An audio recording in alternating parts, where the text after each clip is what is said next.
Hi friends, IPL போட்டி பார்த்தீங்க அப்படின்னா ஒரு 11 வருஷம் வந்து நடந்திருக்கு. 11 வருஷத்தில் வந்து இல்லாத அளவுக்கு இந்த வருஷம் ரொம்ப பெரிய ஒரு எதிர்பார்ப்பை வந்து ஏற்படுத்தியிருக்கு. மும்பை வந்து கப்பு வாங்க போகிறாங்களா, சென்னை கப்பு வாங்க போகிறாங்களா, எந்த அணி வாங்க போகிறாங்க அப்படின்னு உற்சாகத்தில் ரசிகர்கள் இருக்காங்க.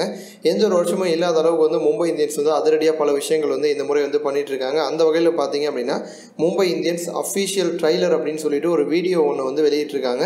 எதில் வெளியிட்டிருக்காங்க அப்படின்னு பார்த்தீங்கன்னா நெட்ஃப்ளிக்ஸ் இந்தியா அப்படிங்கிற ஒரு சேனல் மூலமாக தான் பார்த்தீங்க அப்படின்னா வெளியிட்டிருக்காங்க. அதில் வந்து ட்ரைலரில் வந்து என்னென்ன மாதிரி விஷயங்கள்லாம் அவங்க முன் வைக்கிறாங்க அப்படின்னா மும்பை இந்தியன்ஸ் பட்ட கஷ்டங்கள், அவங்க பட்ட வேதனைகள், ஃபேன்ஸ் அடைஞ்ச எமோஷன்ஸ் அதெல்லாம் வந்து காமிச்சிருக்காங்க. அதில் வந்து மாஸ்டர் பிளாஸ்டர் சச்சின் வந்து பிளே ஆஃப்ஸ் பற்றி வந்து பேசுகிறாரு சக வீரர்கள்கிட்ட. அடுத்து வந்து ஜெயவர்தனை வந்து ரொம்ப எமோஷனலாக வந்து பேசுகிறாரு, திட்டுறாரு அப்படின்னு கூட வந்து சொல்லணும். ரோஹித் சர்மா எமோஷனலாக பேசுகிற விஷயங்கள்.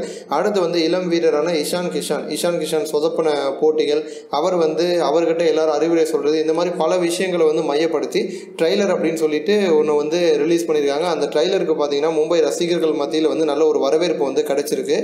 கிரிக்கெட் ஃபீவர் மும்பை இந்தியன்ஸ் அப்படிங்கிற பேரில் தான் வந்து அந்த ட்ரைலரை வந்து ரிலீஸ் பண்ணியிருக்காங்க. நிறையா மும்பை இந்தியன்ஸுடைய ரசிகர்கள் வந்து அந்த ட்ரைலரை வந்து சமூக வலைதளங்களில் வந்து ஷேர் பண்ணிட்டு வந்துட்டுருக்காங்க. இந்த ட்ரைலரை பார்த்துட்டு சிஎஸ்கே ரசிகர்கள்லாம் ரொம்ப ஆரவாரம் பண்ணுறாங்க. ஏன்னா வந்து சிஎஸ்கேக்கும் இதேமாதிரி வந்து ஒரு ட்ரைலர் வந்து ரிலீஸ் பண்ணணும் அப்படின்னு சொல்லிட்டு சிஎஸ்கே நிர்வாகத்துக்கிட்ட வந்து கோரிக்கையும் வந்து வச்சுருக்காங்க. சிஎஸ்கே நிர்வாகம் என்ன பண்ண போகிறாங்க அப்படிங்கிறத நம்ம வந்து பொறுத்து இருந்தால் பார்க்கணும். இது போன்ற இன்னும் பல ஸ்போர்ட்ஸ் செய்திகளை தெரிஞ்சுக்க ரெட் கலர் பாக்ஸை கிளிக் பண்ணி நம்ம சேனலை வந்து சப்ஸ்கிரைப் பண்ணுங்கள். இந்த வீடியோ உங்களுக்கு பிடிச்சிருந்துச்சு அப்படின்னா லைக் பண்ணுங்கள், ஷேர் பண்ணுங்கள். நன்றி.